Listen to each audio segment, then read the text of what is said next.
قل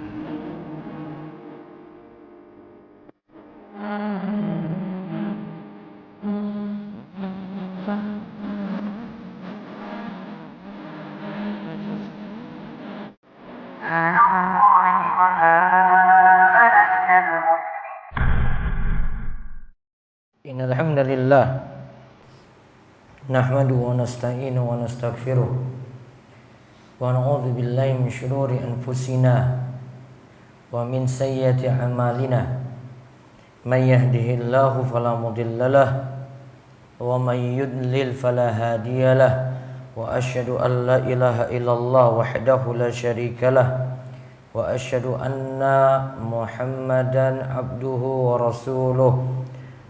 Allahumma salli ala nabiyyina Muhammad wa ala alihi wa ashabihi wa man sara ala nahjihil qawim wa da'a ila siratil mustaqim ila yaumiddin wa sallama tasliman katsira. Allahumma alimna ma yanfa'una wanfa'na bima 'allamtana wa zidna ilma wa arana al-haqqa haqqan warzuqna ittiba'ah wa arana al-batila batila warzuqna ijtinabah. Amma ba'd. Ma'asyiral muslimin rahimani wa rahimakumullah. Segala puji kita panjatkan pada Allah, Rabb semesta alam, yang memerintahkan kita untuk terus bertakwa kepadanya dengan menjalankan perintah dan menjauhi setiap larangan. Ketika kita bertakwa pada Allah, itulah yang menunjukkan kita benar-benar bersyukur kepada Allah Subhanahu wa taala. Dan pada hari Jumat yang penuh berkah ini, kita diperintahkan berselawat kepada Nabi kita, Nabi akhir zaman, Nabi besar kita Muhammad sallallahu alaihi wasallam, kepada keluarga, kepada para sahabat serta para pengikut setia beliau hingga akhir zaman. Ma'asyiral muslimin rahimani wa rahimakumullah. Kali ini kita akan membahas tentang keadaan anak-anak muda. Bagaimanakah kita bandingkan dengan masa dulu dengan masa saat ini? Kalau masa dulu, mereka adalah orang-orang yang rajin ibadah, jadi pengikut Nabi Shallallahu Alaihi Wasallam yang setia. Kemudian mereka juga semangat berjuang, berjihad bersama Nabi kita Muhammad Shallallahu Alaihi Wasallam. Namun zaman ini dilihat dari sisi ibadah mereka itu kurang. Anak-anak muda saat ini juga akhlaknya juga kurang terhadap orang sekitar, lebih-lebih lagi pada orang tua. Dan nantinya kita akan sebutkan dosa-dosa yang dilakukan oleh anak muda saat ini. Dari sekian banyak, kita prioritaskan 3 hal yang nanti kita bahas. Pertama, durhaka kepada orang tua. Coba kita renungkan dahulu surat Al-Isra ayat 23. Wa qadha rabbuka alla ta'budu illa iyyah wa bil walidaini ihsana imma yablughanna indakal kibara ahaduhuma aw kilahuma fala taqul lahumā uff wa la tanharhumā wa qul lahumā qawlan karīmā. Dan Rabbmu telah memerintahkan supaya kamu hanya menyembah Allah saja, dan hendaklah kamu berbuat baik pada ibu bapakmu dengan sebaik-baiknya. Lalu jika salah seorang di antara keduanya atau dua-duanya sekaligus telah berusia lanjut, dan itu dalam pemeliharaanmu, engkau yang merawat mereka dalam usia tua tadi, maka sekali-kali janganlah kamu mengatakan kepada keduanya uff, yaitu perkataan tanda enggak mau manut atau enggak mau nurut pada perintahnya. Dan janganlah kamu membentak mereka, dan ucapkanlah kepada mereka perkataan yang mulia. Kata Imam Ibnu Jarir At-Tabari rahimahullah, yang dimaksud dengan ayat di atas, janganlah berkata A jika kalian melihat sesuatu dari salah satu atau sebagian dari keduanya yang dapat menyakiti. Kok mereka orang tua kok malah kasar pada kita? Kata Imam Jarir At-Tabari, tidak boleh dijawab dengan kata kasar pula. Akan tetapi bersabarlah dari mereka berdua, lalu raihlah pahala dengan bersabar pada mereka sebagaimana mereka bersabar merawatmu kala kecil. Maka menunjukkan bahwasanya kalimat tadi menunjukkan sikap tidak sabar. Sedangkan kata beliau lagi, kata uffin dalam ayat tadi maksudnya adalah segala bentuk perkataan keras dan perkataan jelek pada orang tua. Sampai-sampai Imam Mujahid menjelaskan dengan kalimat yang begitu jelas, beliau katakan, tidak sepantasnya seorang anak menahan tangan kedua orang tuanya yang ingin memukulnya. Misalnya anak ini nakal, terus orang tua ingin mukul anak ini, anak nggak boleh nahan tangan orang tua tadi. Begitu juga tidak termasuk sikap berbakti adalah seorang anak memandang kedua orang tuanya dengan pandangan yang tajam. Harusnya dia tundukkan pandangannya di hadapan orang tua. Barang siapa yang membuat kedua orang tuanya sedih, berarti dia telah mendurhakai keduanya. Maka lihat bentuknya di sini, orang tua mau mukul anak tadi nggak boleh tahan tangan orang tua tadi. Itu durhaka. Berarti kita terima tadi keadaan orang tua ingin memukul kita. Juga ketika kita berhadapan dengan orang tua nggak boleh pandang orang tua dengan pandangan yang tajam. Kadang kita disuruh langsung nengok orang tua. Di kontumbas sopo neng warung, lalu pandangi orang tua dengan pandangan yang tajam. Itu durhaka, dosa besar. Begitu juga di sini dikatakan, buat orang tua jadi sedih, ini termasuk bentuk durhaka kepada keduanya. Ka'ab al-Ahbar pernah ditanyakan mengenai perkara yang termasuk bentuk durhaka pada orang tua. Beliau mengatakan, idza amaraka waliduka bi syai'in falam tuti'huma faqad aqaqtahuma al-uquqa kullahu. Jika orang tuamu memerintahmu pada sesuatu, kamu enggak mau manut pada perintahnya tadi, maka itu termasuk bentuk durhaka pada orang tua seluruhnya. Enggak mau manut pada perintah orang tua, sudah dikatakan sebagai anak yang durhaka. Ini bentuk-bentuk diantaranya silahkan dibandingkan dengan keadaan anak-anak kita saat ini, apalagi lagi ngambek-ngambek pada minta sesuatu. Orang tua asalnya tidak perlu menuruti semua keinginan anak. Kadang anak levelnya terlalu tinggi, orang tua levelnya cuma motor Supra saja, mintanya motor yang luar biasa mahalnya. Anak kalau marah-marah nggak dituruti seperti ini, anak durhaka memang anak seperti ini. Kejahatan anak-anak zaman ini seperti itu, memaksakan keinginan pada orang tua, padahal orang tua bukan pada level tersebut, bukan pada tingkatan tersebut. Anak-anak durhaka semacam ini, orang tua harus didik dengan baik anak-anaknya semacam tadi. Anak yang berbakti pada orang tua itu kenikmatan luar biasa. Dia nurut apapun, diberi ini nurut, diberi itu nurut. Ya. Bukan malah bentak, bukan malah berkata kasar pada orang tuanya. Didik anak dengan baik. Anak lebih diprioritaskan jadi anak yang berbakti, bukan anak yang berpendidikan tinggi. Anak lebih diprioritaskan jadi anak yang berbakti pada orang tua, bukan dengan foya-foya dengan harta-harta orang tua yang ada. Itu kebahagiaan orang tua yang ada ketika dapati anaknya seperti itu. Itulah yang disebut qurrata ayun yang kita harapkan dalam doa. Rabbana hab lana min azwajina wa dzurriyyatina qurrata ayun waj'alna lil muttaqina imama. Itu yang dimaksud anak-anak yang qurrata ayun.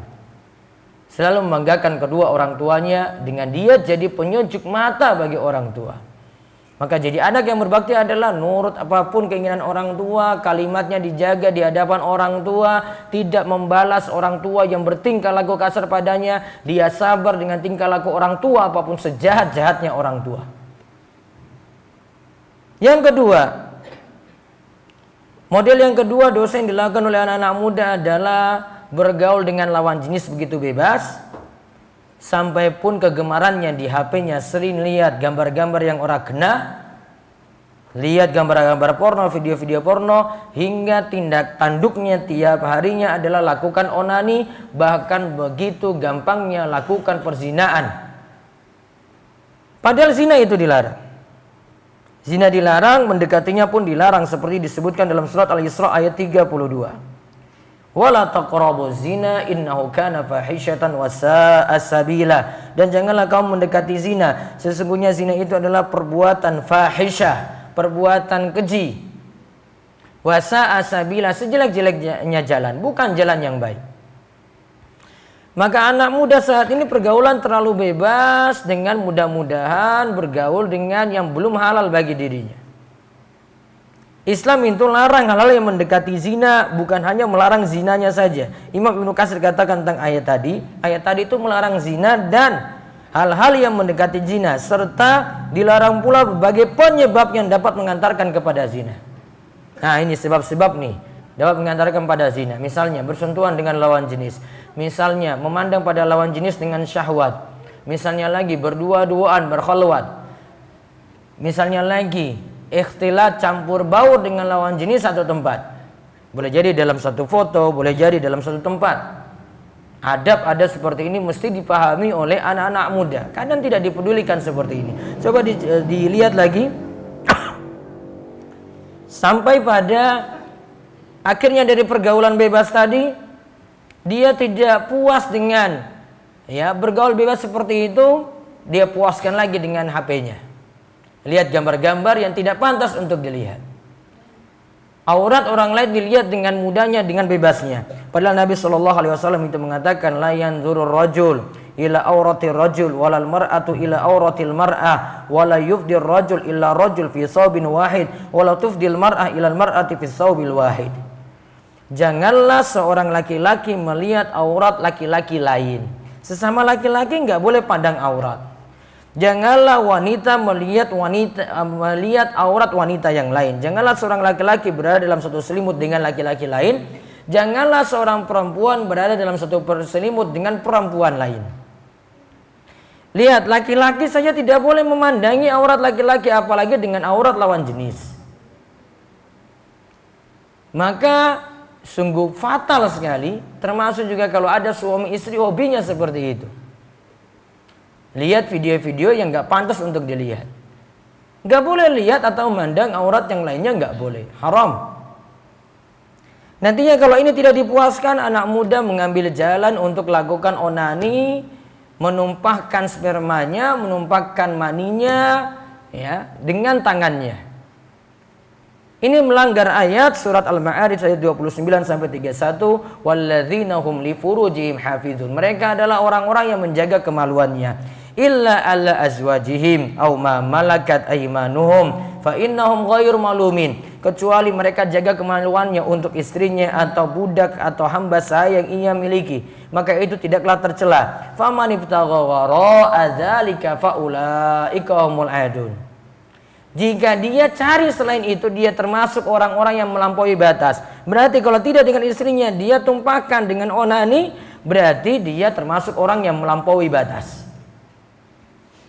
Maka tobat bagi yang gemar untuk melakukan seperti itu.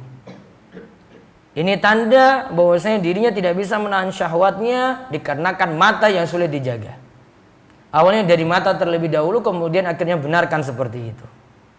Kemudian dosa yang ketiga yang kita bahas adalah sholat yang masih bolong-bolong. Entah nggak pernah sholat sama sekali, atau sholatnya itu kadang-kadang itu sholat, atau tidak pernah berjamaah ke masjid sama sekali, tidak pernah menginjakkan kakinya ke masjid. Padahal sholat itu bagian saking rukun Islam.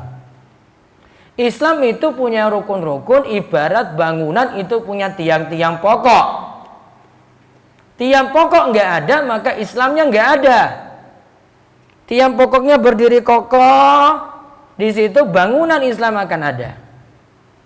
Nabi SAW katakan, Bunyal Islamu ala khamsin. Islam itu dibangun di atas 5 perkara. Disebutkan di antaranya syahadati alla ilaha illallah wa anna Muhammadar Rasulullah wa iqamis shalah. Bersyahadat bahwasanya aku bersaksi tidak ada sembahan yang berhak disembah selain Allah dan Muhammad adalah utusan Allah, dan mengerjakan salat.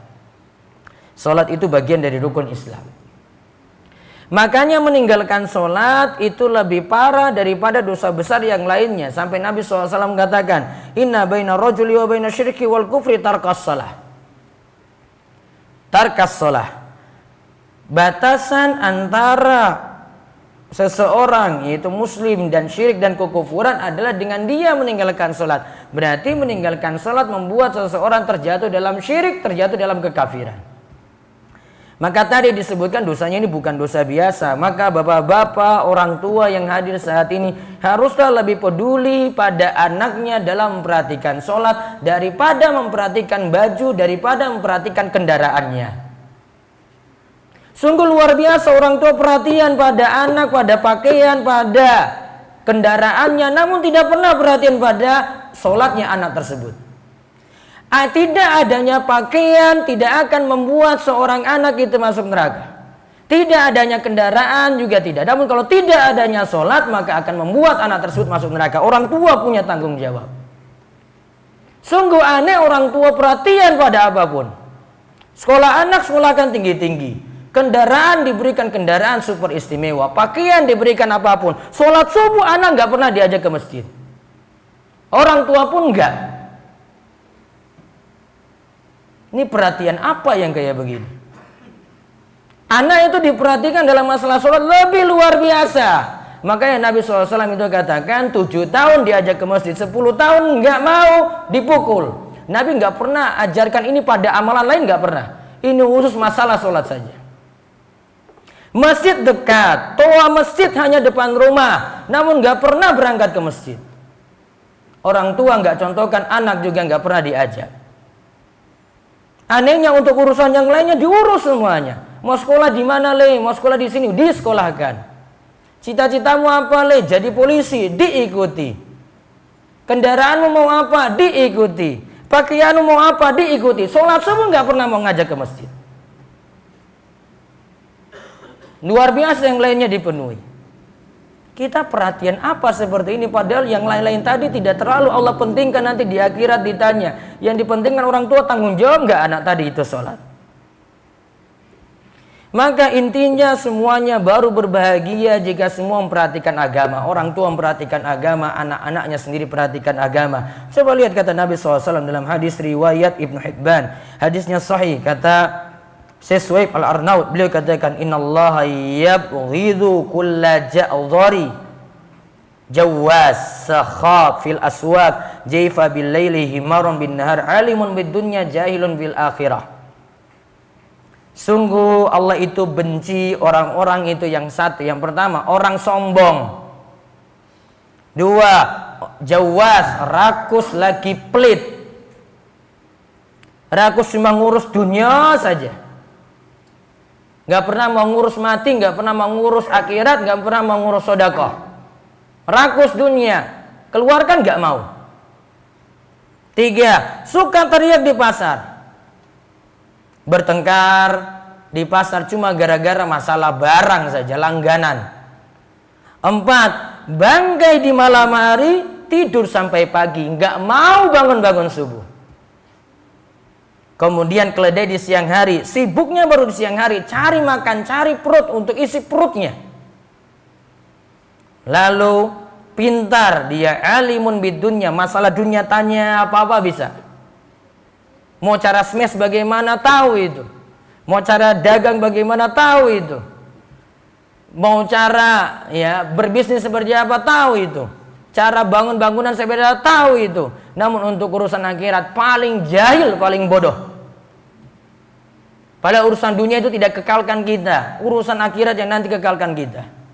Dia itu alimun bid dunya jahilun bil akhirah. Alim dalam urusan dunia namun jahil untuk urusan akhirat. Apa-apa tahu. Namun gak mau perhatikan akhirat. Ya. Urusan negal ngarit tahu itu. Urusan ungkrung cari di tempat yang mana tahu itu. Detail-detailnya dia tahu, dia paham. Namun tanya, sholat paham boten? Boten Ustaz. Wudu boten paham. Seumur-umur hidupnya belum paham wudu, belum paham sholat, belum paham tayamum, belum paham mandi junub. Namun untuk urusan dunia dia itu alim di dunia, jahilun bil akhirah. Dia itu paling paham untuk urusan dunia namun jahil pada urusan akhirat. Maka untuk kita selamat berarti perhatikan agama dengan baik. Itu jalan keselamatan. Maka orang yang perhatikan agama dengan baik, anak yang perhatikan agama dengan baik, dengan orang tua akan baik. Kemudian tadi tahu adab bergaul dengan lawan jenis, tahu. Terhindar dari zina, dia lebih selamat daripada yang tidak perhatikan agama. Sholat juga tahu, karena dia perhatikan agamanya. Maka sungguh Allah itu benci sekali pada orang-orang tadi. Tahu untuk urusan dunia, suluk belum tahu semuanya. Kendaraan ini yang rusak bagaimana tahu. Namun sayangnya dia jahil, yaitu dia bodoh, tidak paham untuk urusan akhiratnya. Aku qouli hadza wa astaghfirullah li wa lakum wa lisa'il muslimin innahu was-sami'ul alim.